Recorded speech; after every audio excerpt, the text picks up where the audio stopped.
All right, hello everybody, welcome back to the channel. Today we are continuing our look at how many commercials can we shoot inside of one location with almost no gear.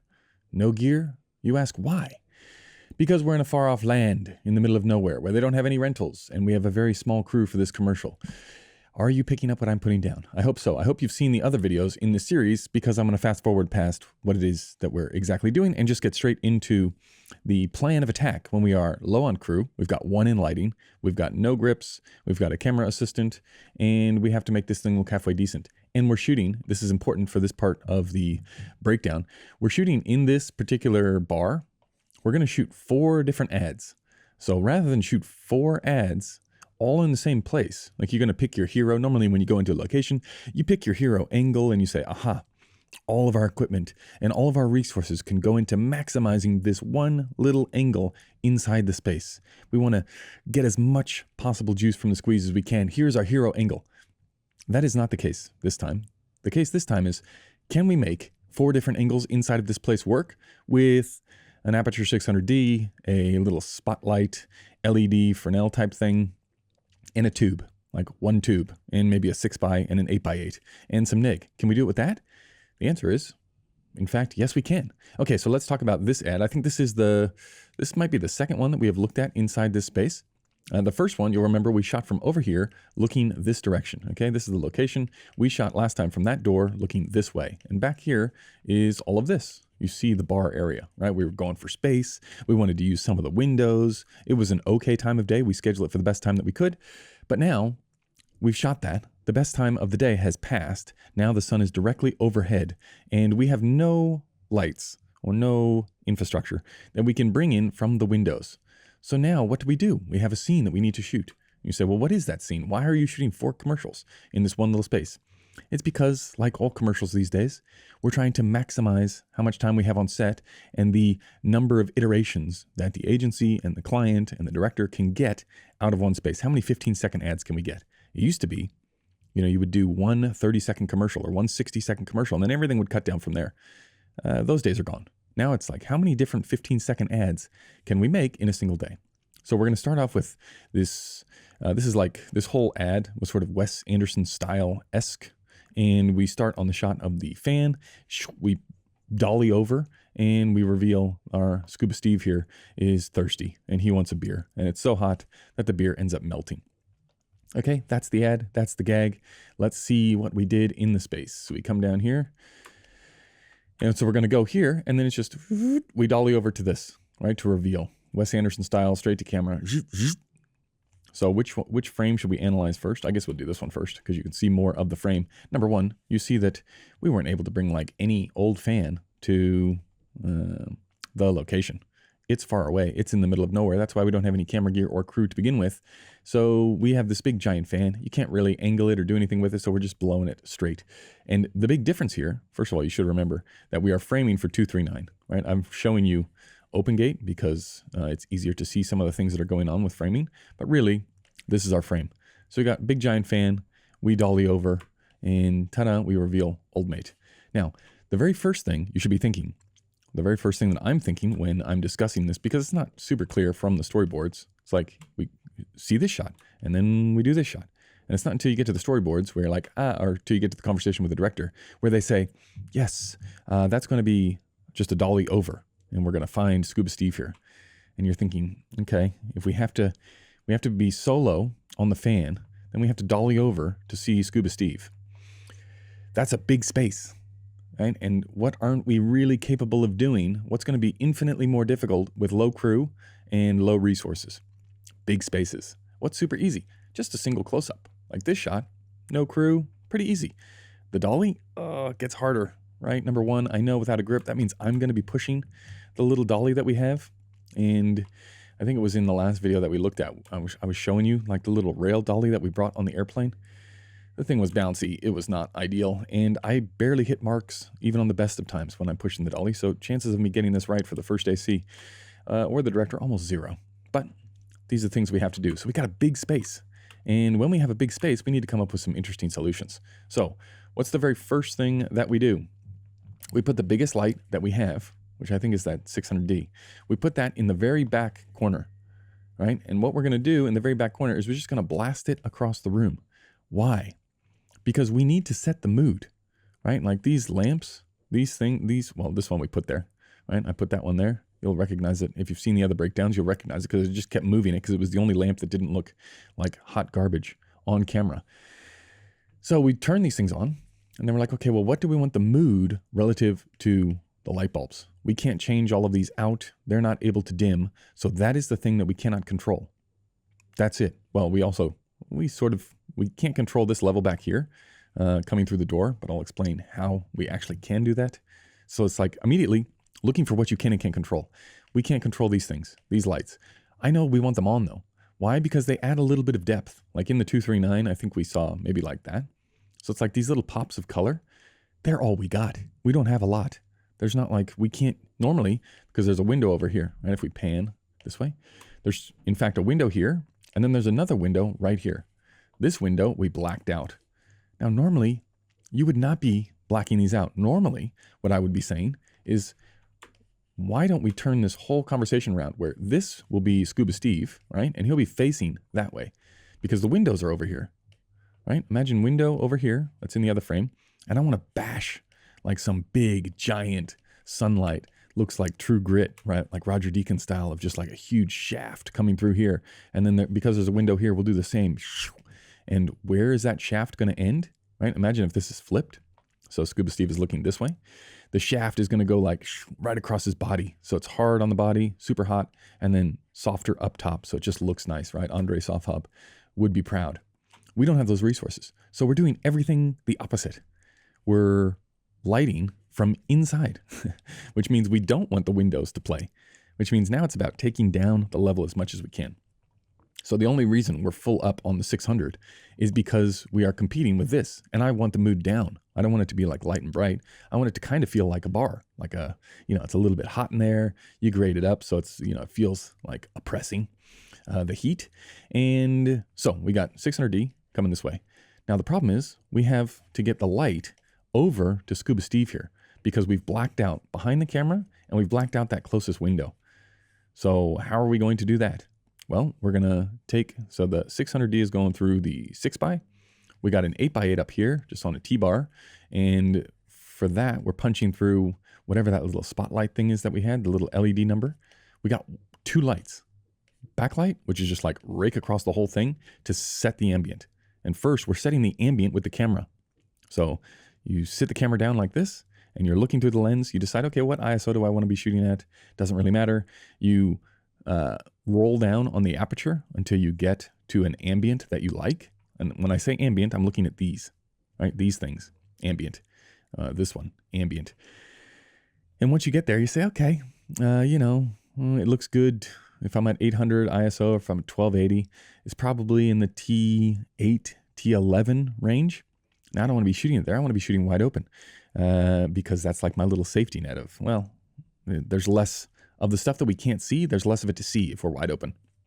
So then you put in the ND, right? You've got the ND now. You've gone from T11s to 1.9. And then we say, okay, well, now bring in the 600 and then bring in this wrap.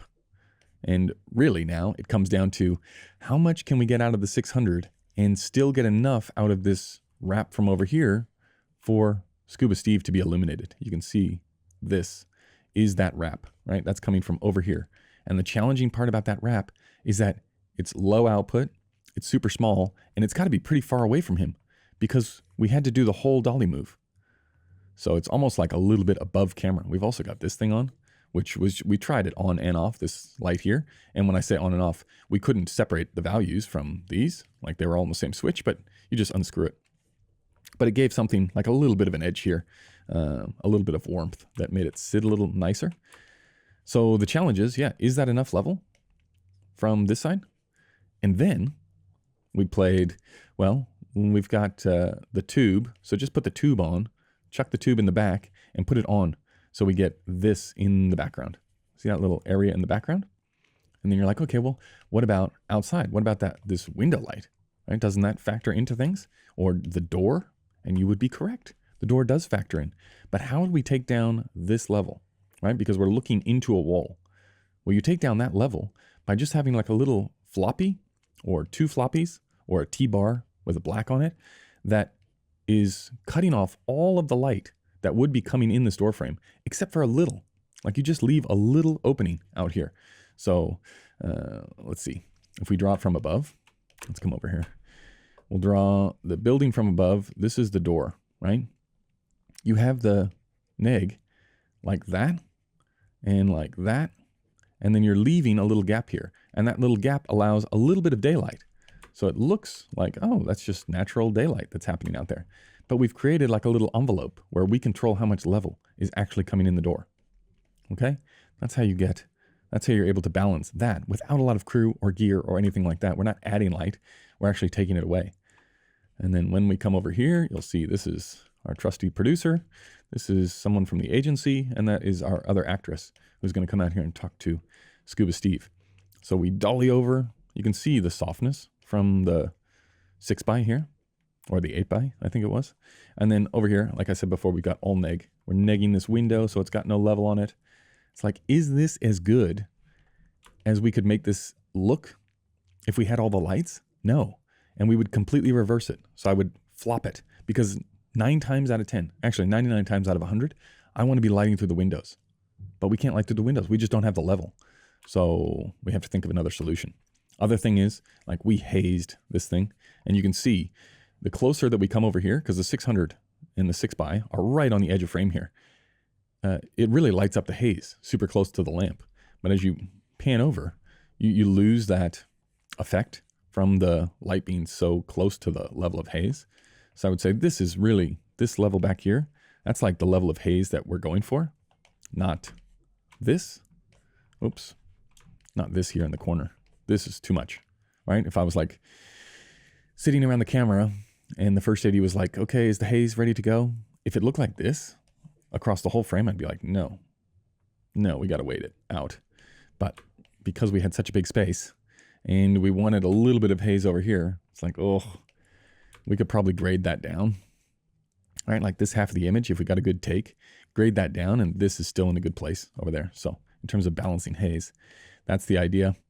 So what happens in this scene is out comes our talent, and she drops off a little thing of beer here.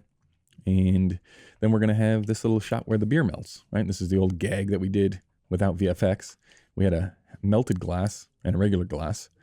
And for this, what we're doing is we've taken the spotlight that was doing the key push onto Scuba Steve, and we've just brought it around to the back and just backlight a glass. If you have anything that you have to go to do a product shot on, especially if it's liquid and it's colorful like this, just backlight it. So we've got the 600 now, which is taken over for the push here. We've got the little spotlight in the back that is adding this kick here, this little warmth, and that does this whole side of the bottle. This whole side. This, I think this is the tube or something. I forget what this is. This is another lamp over there. Actually, that might be daylight as well. I can't remember.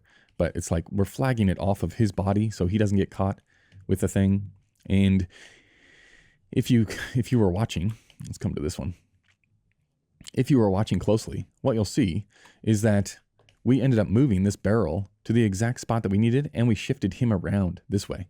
Because if you just like put the beer on the barrel and you tried to backlight it, it wouldn't work because he's standing like he's blocking the backlight.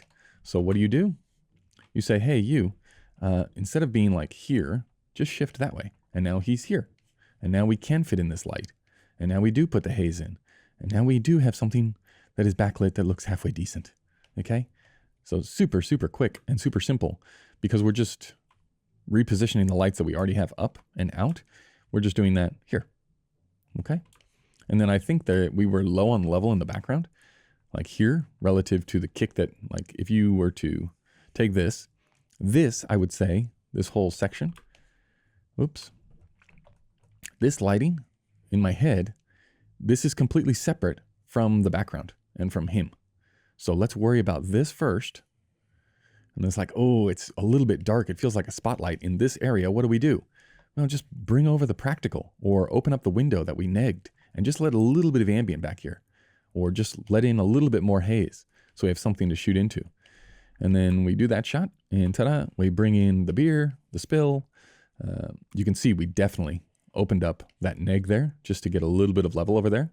Does it match? No. Is it the same color? No. No, it's not, but we're working fast. And if they're looking at the background here, we've lost them, ladies and gentlemen.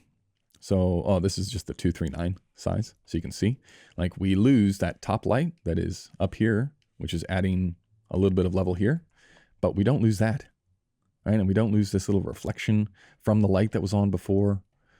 It's like, oof. Yeah. I think it definitely looks better in 239. Fills out a little bit more, and we lose that big giant red thing there. So that's it. Super simple. I definitely wouldn't have chosen this way to shoot ever. Really.